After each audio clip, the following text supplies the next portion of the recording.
début des années 1970. Les médias et les Français se passionnent pour eux. Elle est connue depuis déjà plusieurs années, mais connaît une douloureuse traversée du désert. Lui, démarre à peine, et lui pique la vedette. France Gall et Julien Clerc ont été en couple pendant 5 belles années, mais l'histoire prend fin en 1974. C'est France qui a rompu. Jalouse du succès fulgurant de son compagnon, France Gall décide de mettre un terme soudain et brutal à leur relation. De cette rupture découlera des moments de doute pour Julien Clerc. Le chanteur, qui a ensuite connu l'amour avec Miu Miu, a tout fait pour reconquérir le cœur de France Gall. Pour ce faire, Julien Clerc est allé jusqu'à réclamer à son parolier, Étienne Roda-Gil, une chanson entièrement dédiée à sa belle.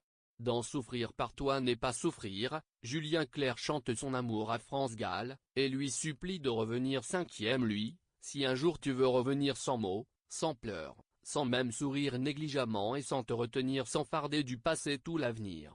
En vain. France Gall avait déjà retrouvé l'amour avec un certain Michel Berger.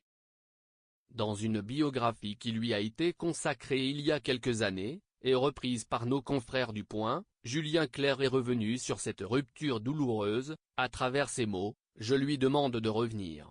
Je n'ai pas imaginé que c'était possible, mais la chanson traduit parfaitement ce que je ressentais. Pour qu'elle revienne, j'ai tout essayé » confesse-t-il. Une rupture qu'il a vécue comme un double échec, puisque l'album N Degré 7, dans laquelle figurait le dit titre, n'a pas rencontré le succès escompté. Sur Twitter, à l'annonce de la mort de France Gall, Julien Clerc a été l'une des premières personnalités publiques à réagir et à rendre hommage à la chanteuse. Sobrement, le chanteur aujourd'hui âgé de 70 ans s'est rappelé la belle histoire qu'ils ont partagée lorsqu'il avait 20 ans, « France, nous avions 20 ans, des bonheurs, des chagrins. Une part de ma vie s'en va avec toi. Julien.